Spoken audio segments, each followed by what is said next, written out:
Good morning to all of you.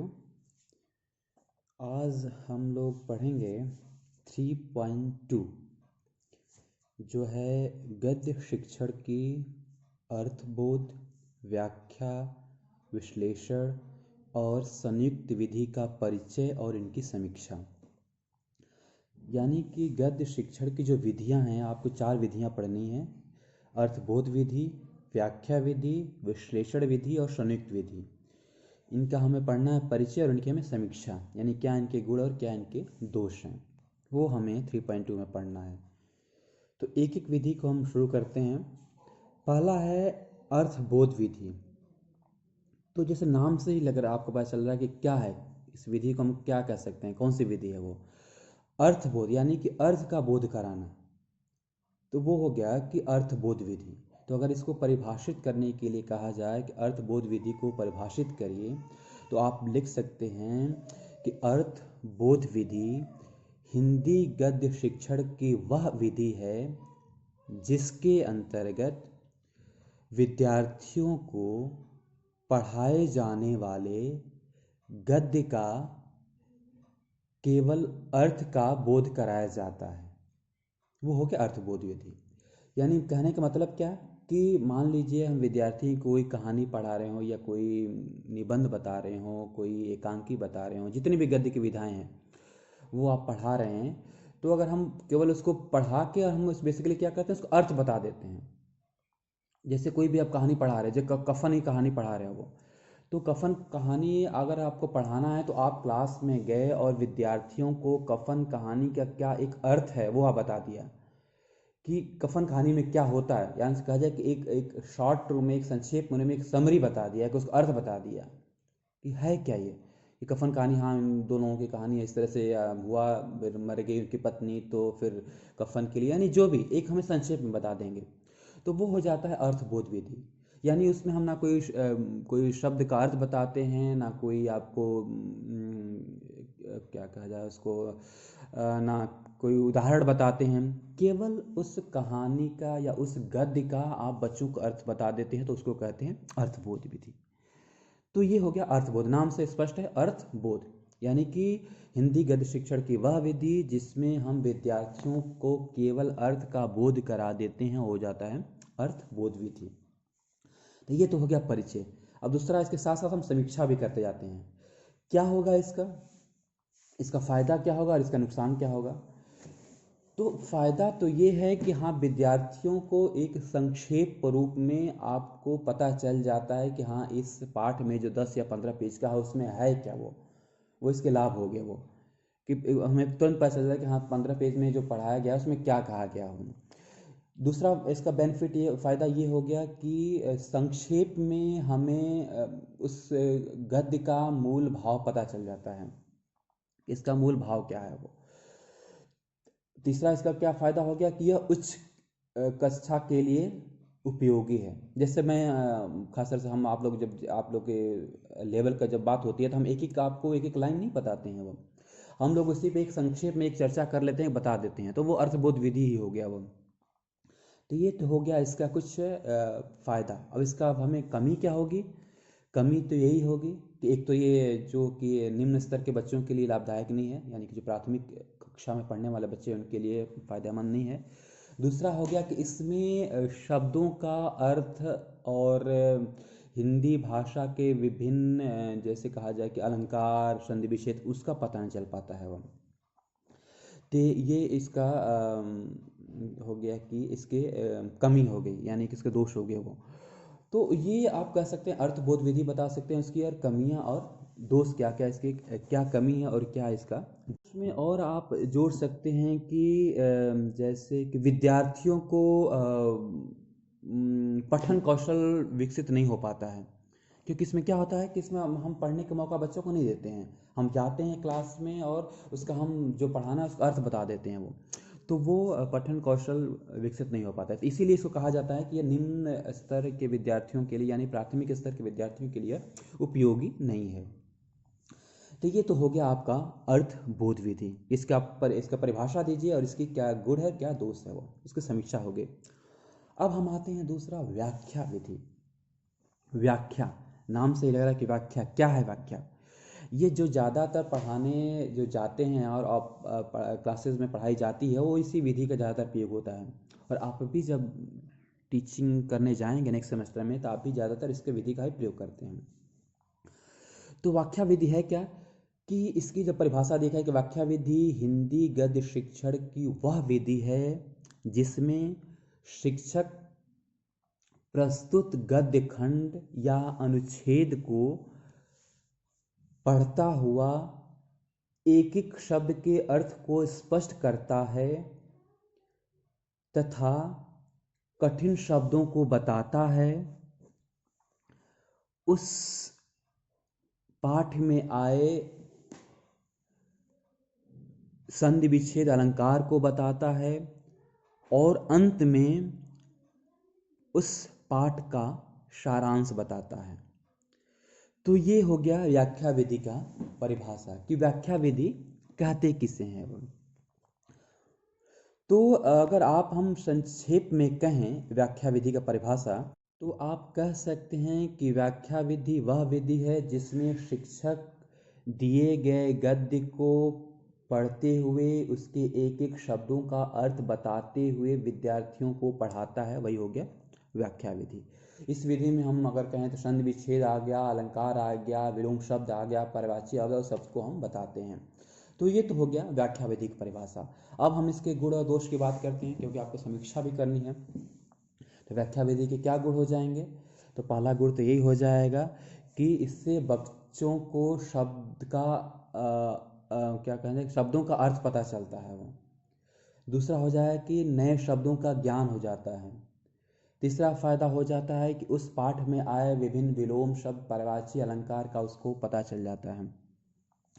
चौथा क्या फ़ायदा हो जाए कि इससे बच्चे में पठन की कौशल विकसित होता है क्योंकि बच्चा इस व्याख्या में पठन भी करता है। आप पढ़ाते हैं फिर बच्चा भी पढ़ता है वो, तो पठन कौशल विकसित हो जाता है।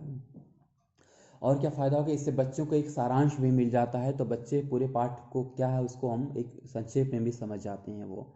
तो ये हो गया इसके क्या कहा जाए कि फ़ायदे। अब इसके दोष क्या होंगे व्याख्या विधि के? तो अगर हमें दोष की बात करनी है तो आप कह सकते हैं कि एक क्रम और लय नहीं बन पाता है। यानी क्रम और लय मतलब कहने का मतलब कि जब हम कोई कहानी या पढ़ा रहे हैं विद्यार्थियों को तो अगर हम एक कहानी अगर पढ़ रहे हैं या फिर हम उसका एक शब्द का अर्थ बताने लगे, फिर पढ़ रहे हैं फिर शब्द का अर्थ बता रहे हैं तो वो जो क्रम और लय वो क्रम नहीं बन पाता है, वो समझ नहीं पाते बच्चे की कहानी है क्या। वो एक उनका क्या कहा जाए एक तारतम्य नहीं बन पाता है वो। तो एक इसकी व्याख्या विधि की ये दोष हो गया कि इसमें पढ़ाते में क्रम नहीं बन पाता है। दूसरी कमी आप बता सकते हैं कि इस विधि द्वारा शिक्षण करने पर विद्यार्थियों को उस गद्य या उस कहानी या एकांकी में दिए गए भावों को समझने में थोड़ी समस्या आती है। क्यों?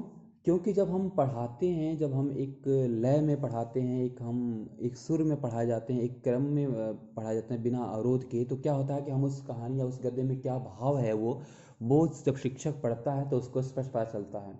बच्चों को समझ में आता है कि हाँ भाव किस भाव से है वो दुखी भाव से है वो कहानी है या खुश भाव खुश होकर किया जा रहा है या बोला जा रहा है। लेकिन जब आप बीच बीच में रुकते जाते हैं हर एक एक शब्द का अर्थ बताते जाते हैं तो उससे क्या हो जाता है कि कुछ इसमें अवरोध आता है, तो वो बच्चे समझने में समस्या हो सकती है वो। तो ये इसके कुछ कमियां ये हो सकता है वो। तो अब हम आते हैं तीसरा विश्लेषण विधि। विश्लेषण विधि क्या हो गया? इस नाम से विश्लेषण करना। विश्लेषण क्या होता है वो? विश्लेषण कैसे करते हैं? विश्लेषण जब हम करते हैं तो कुछ उदाहरण देते हैं, कुछ तुलना करते हैं, तो वो कहलाता है विश्लेषण। एनालिसिस अगर इंग्लिश इसका देखें तो वो तो इसको कैसे परिभाषित करेंगे वो? तो आप लिख सकते हैं कि विश्लेषण विधि गद्य शिक्षण की वह विधि है जिसके अंतर्गत शिक्षक गद्य पढ़ाते समय विद्यार्थियों को उस गद्य का अर्थ, भाव, बताते हुए उसकी तुलना उसी प्रकार के अन्य गद्यों से भी करता है तथा साथ ही साथ अन्य गद्यों का उदाहरण भी प्रस्तुत करता है। ये हो गया आपका विश्लेषण विधि। इसका मतलब क्या हुआ? मतलब ये हुआ कि अगर हम कहानी पढ़ा रहे हैं, कफन की ही बात करें, कफन की कहानी पढ़ा रहे हैं कि हाँ क्या है, कैसे पहले की स्थिति थी कुछ लोगों की कि हाँ एक जब पत्नी मर जाती है फिर भी वो कफन के पैसे जब उनको मिलता है तो वो पत्नी के पास नहीं देते हैं, वो उसका दारू पी जाते हैं, जो भी है। तो उसका हमें विश्लेषण करना कि हाँ क्या कौन से मनोभाव में भी स्थिति लोगों की इस तरह की स्थिति भी होती है कि पत्नी और उसकी बहू मरी है फिर भी वो दारू पीने और खाने में व्यस्त हैं। तो इसका हम क्या करते हैं कि एक हम विश्लेषण करते हैं, या हम कहा जाए तो और भी उदाहरण देते हैं क्या इस तरह की और कहाँ घटनाएं हुई हैं वो, या तो आप समाज से उदाहरण दीजिए या किसी अन्य लेखक द्वारा लिखी गई घटना को उदाहरण आप बता सकते हैं वो। तो वो होता है विश्लेषण विधि, यानी कि उस गद्य का एक विस्तृत रूप में विश्लेषण करना। इसमें व्याख्या भी सम्मिलित होता है, व्याख्या के साथ साथ उसका और विस्तृत रूप में उसको बताना। तो विस्तृत रूप में बताने के लिए आप उदाहरण देते हैं, आप तुलना करते हैं, ये सब जब चीज़ें सम्मिलित होती हैं तो वो होता है आपका विश्लेषण विधि। तो अब हम बात करते हैं कि इसके क्या गुण हैं, क्या दोष हैं। तो इसका गुण तो सबसे अच्छा ये इसकी खासियत ये है कि यह उच्चतर स्तर के विद्यार्थियों के लिए ज़्यादा फायदेमंद है। क्यों उच्चतर वर्ग के क्यों फायदेमंद है?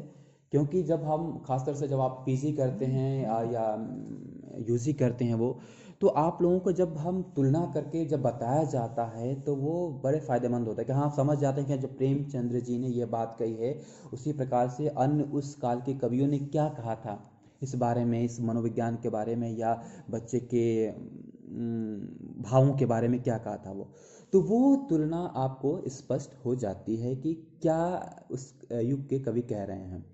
दूसरी इसकी विशेषता यह हो गई कि ये इस प्रकार से शिक्षण करने पर विद्यार्थियों को एक तार्किक शक्ति का विकास होता है। यानी कि आप उसको उदाहरण देते हैं, आप तुलना करते हैं तो विद्यार्थियों में एक तार्किक शक्ति का विकास होता है। हाँ वो तर्क कर सकता है कि अच्छा हाँ नहीं इन्होंने ये कहा था तो उन्होंने ये कहा, दूसरे लेखक ने ऐसे कहा वो, तो वो इसका फ़ायदा यह हो कि तार्किक शक्ति का विकास होता है। तीसरी विशेषता इसकी यह हो जाएगी कि इसके द्वारा गद्य शिक्षण करने पर विद्यार्थियों को वह पाठ ज़्यादा याद रहता है या वह ज्ञान ज़्यादा स्थायी रहता है। क्यों? क्योंकि हम देखें परिभाषा में कि जो विश्लेषण विधि है वो उदाहरण देता है, तुलना करता है और उदाहरण भी देता है, तो वो दैनिक जीवन से भी उदाहरण दे सकता है वो कि हाँ आपके जो समाज में ऐसी घटनाएं हो रही हैं कैसी हो रही हैं वो, तो क्या कहता है कि वो उसको वो समझने में बड़ी आसानी होती है। तीसरा इसका इस विधि का विशेषता यह है, सॉरी क्या बोलते हैं आप इसको,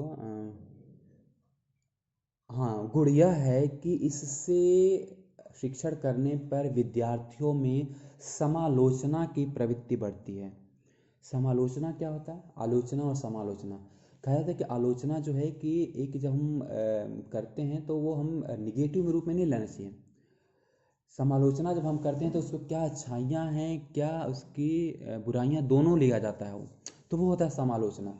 यानी कि जब हम पाठ पढ़ा रहे हैं, कोई कहानी या कवि गद्य पढ़ा रहे हैं तो उसमें एक कवि ने क्या कहा है हम उसकी समालोचना करते हैं कि भाई उसी काल के दूसरे जो लेखक है वो क्या कह रहे हैं, क्या वो सही कह रहे हैं, प्रेमचंद्र जी क्या लिखा कि हाँ कफन में इस तरह, क्या उस समाज में भी उस तरह का समाज में उस तरह के लोग थे या केवल एक काल्पनिक बातें थी। ठाकुर की कुआं में जो बात कहे हैं, ठाकुर का जो दिखाए हैं और जो उस दलित का दिखाए हैं, तो क्या बात सही है या गलत है वो। तो वो कह समालोचना करना था, क्योंकि जब आप उच्च क्लास में जाते हैं तो आपको केवल किताब में जो दिया गया उससे ही काम नहीं हो पाती, आप उसको आलोचना समालोचना करना होता है। जैसे आप लोगों ने अगर पीजी और यूजी का एग्ज़ाम दिया होगा तो उसमें लिखा होता है कि हाँ इसको क्रिटिकली एनालाइज करिए या इस पर समालोचनात्मक टिप्पणी लिखिए। तो वही समालोचना की बात करें तो वो कह रहे हैं कि समालोचना का भी विकास होता है। तो ये तो हो गया आज के कुछ गुण। अब दोष क्या होगा? दोष आज समझ गए होंगे कि प्राथमिक कक्षाओं के लिए यह उपयोगी नहीं है, इससे समय की समय ज़्यादा लगता है, इसके माध्यम से गणित पढ़ाने में समय ज़्यादा लगता है, वो इसके हाँ समय ज़्यादा लगता है। तीसरी कमी इसकी ये बता सकते हैं कि इसमें शिक्षक ज़्यादा सक्रिय होते हैं, विद्यार्थियों की सक्रियता कम होती है। क्यों?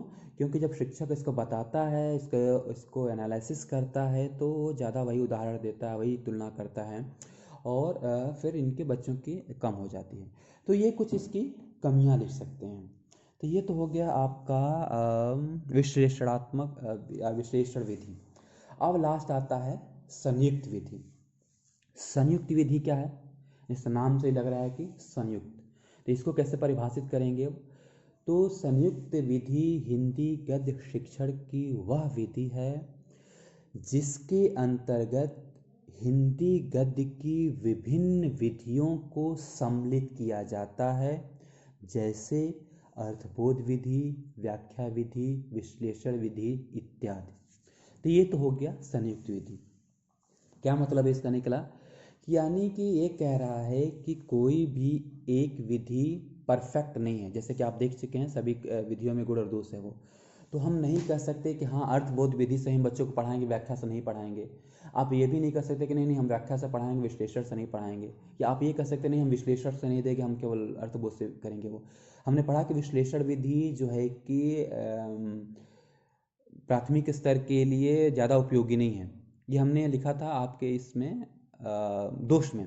लेकिन अगर हम उदाहरण दे रहे हैं, अगर हम बच्चों को अर्थबोध विधि प्राथमिक स्तर में बता रहे हैं, व्याख्या भी कर रहे हैं और साथ साथ उदाहरण भी दे रहे हैं, तो वो ज़्यादा फायदेमंद होगा। यानी कि बच्चों को पहले उसकी व्याख्या करिए, प्रत्येक शब्द का अर्थ बताइए, फिर उसका सारांश बताइए और फिर उसी तरह का उससे जीवन से संबंधित कोई उदाहरण दीजिए, तो वो ज़्यादा फायदेमंद रहेगा वो। तो वही है संयुक्त विधि। तो संयुक्त विधि यही कह रहा है कि ये संयुक्त विधि वह विधि है जिसमें हिंदी गद्य शिक्षण की सभी विधियों को सम्मिलित किया जाता है वो, और सबसे अच्छी विधि संयुक्त विधि ही मानी जाती है। आप किसी भी स्तर के विद्यार्थियों को पढ़ा रहे हो, चाहे प्राथमिक, चाहे माध्यमिक, चाहे उच्चतम, आप ये नहीं कह सकते कि हाँ हम केवल इस विधि से ही पढ़ाएंगे। इसीलिए सभी विधि को सम्मिलित किया जाता है, तो वो हो जाता है संयुक्त विधि। तो ये सबसे अच्छी विधि मानी जाती है। तो संयुक्त विधि का आप देख सकते हैं। इसकी समीक्षा अगर करनी हो तो आप इसकी कमियां तो आप बहुत ज़्यादा नहीं बता सकते हैं, क्योंकि इसमें सभी विधियां सम्मिलित हैं, यानी सभी विधियों की जो अच्छाइयां हैं वो सम्मिलित हो सकती हैं। तो इसमें हम अगर आपको गुण बताना है तो आप गुण बता सकते हैं। अर्थबोध विधि का भी इसमें गुण सम्मिलित हो जाएगा, व्याख्या विधि का भी हो जाएगा, विश्लेषण विधि का भी हो जाएगा। तो ये हो जाएगा आपका संयुक्त विधि। तो 3.2 में आपका केवल इतना ही था, गद्य शिक्षण की अर्थबोध विधि, व्याख्या विधि, विश्लेषण विधि और संयुक्त विधि। तो इन विधियों का परिचय और इनकी समीक्षा, यानी कि ये इन विधियों किससे कहते हैं, इन विधि आपको पता होना चाहिए कि इन विधियाँ का परिभाषा बताइए और इनके क्या गुण और दोष हैं वो बताइए। अगर इतना आपको पता है तो आप ये आपका यहीं पे हो जाएगा वो। तो आज हम लोग इतना ही रहने देते हैं, फिर आगे हम कल बात करेंगे। Thank you.